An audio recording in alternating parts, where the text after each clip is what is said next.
Can you see where I am? Come with the granddaughters to the garden centre so they can see all the Christmas decorations and pick themselves something to take home for their tree.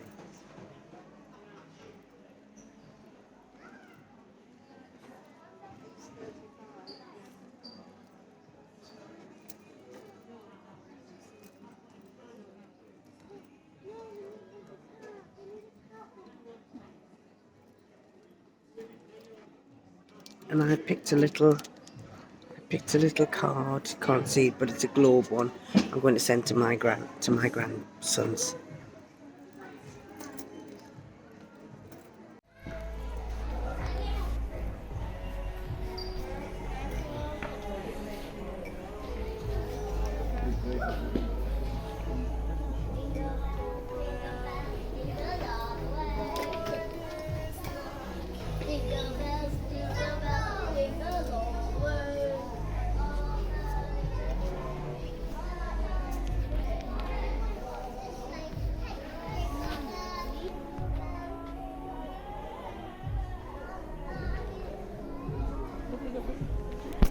Cushions are wide, it has legs and feet. Actually Then so we've just set out back from the garden centre, and already there's a, what do they usually say? Oh, we're nearly there! Oh, we're nearly there! Don't you? 1,200 seconds. It's 1,200 seconds. Well done, 20 minutes. That's impressive, man. That one there wants a furry animal, but we've told her one doesn't get anything. Don't you not? You don't get anything when you want something, do you, Indy? What have you got? If I get a book on how to knit, Indy, I can make you one. Oh, she could make you one, a furry animal. And the other one, what are you after, Fern? A book on how to knit. A book on how to knit? Or just anything other than that, something crafty. All right. Have you learned that? Crafty. There you go.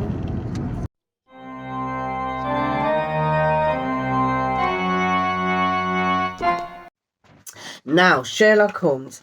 I think that most of you will guess this right at the beginnings, but let's carry on. It's called Theft at Number 10. Holmes raised his hat in greeting. Good evening, Prime Minister. We were standing next to a decorated Christmas tree on the second floor of number 10 Downing Street. The Prime Minister's secretary, Mrs. Parker, was standing behind him, sobbing quietly, while Inspector Lestrade paced up and down, huffing indignantly. The situation is very clear, Holmes. The diamond ring for the PM's wife has been stolen, and the only person who could have taken it is Mrs. Parker. Mr. Holmes, Mr. Holmes, you are my only hope, Mrs. Parker sniffed. I'm innocent. Can you help me? The Prime Minister cleared his throat. Not like that. He didn't clear it like that. That's just me coughing. Indeed, Holmes, we need your brains. It is my 20th wedding anniversary tomorrow. To celebrate the occasion, I bought my wife a diamond ring. I was admiring it before lunch and left it on my desk when I went out. The window was open. But I do not think that's relevant. No one is going to scale the walls to number 10 during broad daylight. Even if anyone were capable of climbing the facade, the front door's always guarded and there are people out on the street at all hours. Therefore, the only way into my office is via the door. Mrs. Parker ensures us she was sitting at reception the whole time. The police have searched her and her workplace and found nothing. She's such a treasure. I can't possibly imagine her sneak into my office to take the ring. Sir, I did no such thing, I beg you. Lestrade drew himself up to his full height. Mr. Holmes always says that when you've eliminated the impossible, whatever remains, however improbable, must be the truth. Breaking in through the window is impossible, as was sneaking past you at reception, Mrs. Parker, which means you must be the thief. Not so fast, if you please, Lestrade, Holmes said. I think you'll find that discounting the impossible leads to a completely different conclusion in this case. Have you guessed? I know what it is. Tell you at the end.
Well, I have had a wonderful time. You might not be able to see me. Let's put my... Oh, got the wrong things.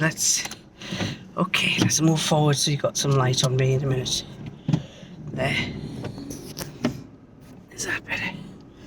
I had a wonderful time. I've got my head in the light because there's a light outside. Absolutely wonderful. Oh, no, it's not. This is going, yes. I've had a wonderful time, and I've made a lovely wreath, and I shall be coming back next year, even though I know what to do. It's been good fun. I've thoroughly enjoyed the company. Went in as basically a stranger, although my neighbour was across the other side, but I'd got there too late because guess who forgot her gloves and her secateurs. I got halfway here and realised I forgot my gloves and my secateurs. Then when I came in here, I spotted my neighbour, but she'd obviously come in early and there were people sat around her. So I sat with some other ladies, made great friends with them, and had a wonderful time. So I will be going again. The village Christmas tree. Or should I say the community centre Christmas tree?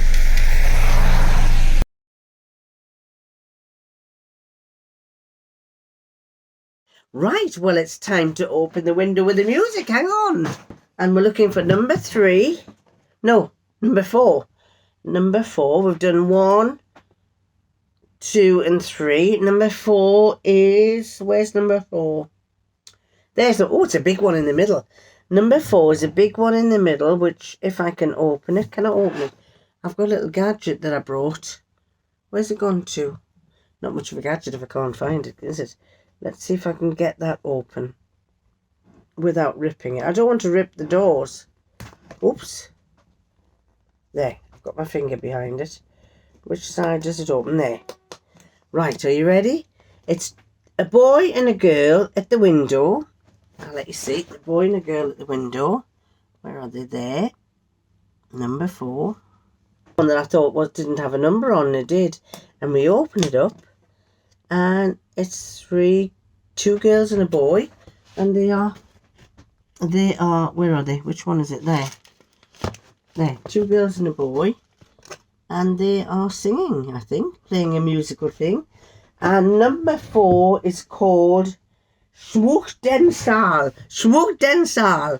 I know what it is. It tells you in English what it is. See if you can recognise it.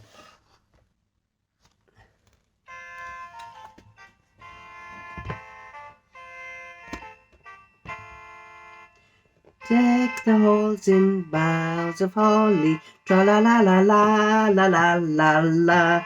'Tis the season to be jolly, tra la la la la la la la la. I don't know the words anymore. Da da da da da da da da da da da da da da da. Excellent. Deck the halls with boughs of holly. Really good. So that was the window.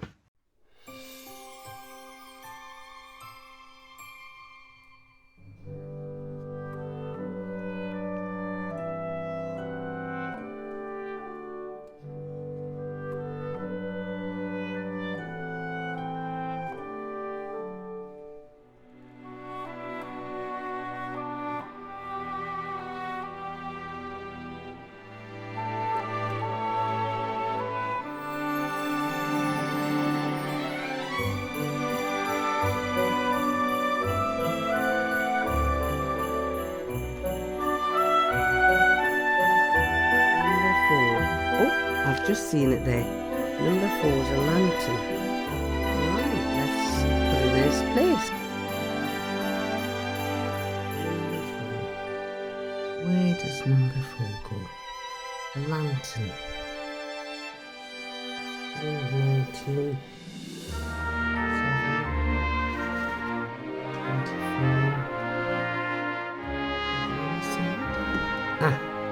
There's number 4, goes on the side. It's going to be a lantern. It pushes it in there.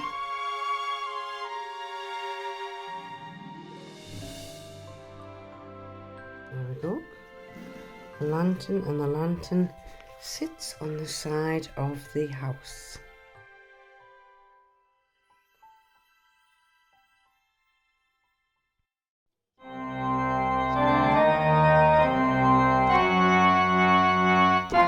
And so let's get back to the theft at number 10.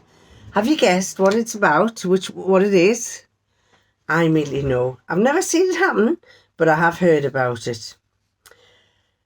Don't you want to search the office before you tell us what happened, Holmes? Lestrade asked. It's not necessary. I have all the information I need. How did the ring disappear from the desk? We've already ruled out someone climbing in through the window or sneaking past reception. Well, then what did happen? Lestrade asked, keeping a wary eye on Mrs. Parker. Nothing was found when you searched the area. And as we all know, Scotland Yard is meticulous in these matters, said Holmes, which means Mrs. Parker must be innocent. Then we're left with no other options at all, my dear Holmes, said the Prime Minister. So it would seem, Prime Minister, we are looking for a thief who is not a thief. Are you trying to pull my leg, Holmes? Lestrade asked. Most certainly not. As we all know, the Prime Minister loves a breath of fresh air, even in the midst of winter, and some birds, especially magpies, love shiny objects, even if they aren't edible. If they are suitably beakable, they'll steal them anyway and hide them. In their nest? Where? The Prime Minister asked. Magpies don't take everything back to their nest. They hide things in different places, a bit like a squirrel. In fact, I'm afraid we won't be able to retrieve the ring, sir, but at least you can keep Mrs. Parker, who is a real treasure indeed. So yes, it was magpies. I've heard about magpies stealing things. We have, in this area, I've never seen so many magpies. They were never around where I used to live. And when we moved here, I've gradually seen them getting more and more, and I'm quite impressed by them. Lovely looking things with black and white colours. There's a magpie. If you don't, those of you who don't know what a magpie looks like, beautiful black and white. They're bit like a crow, and they are always around in our garden. And apparently they're good at stealing silvery, shiny things, and that you shouldn't leave any window open with a shiny thing nearby because they can steal things.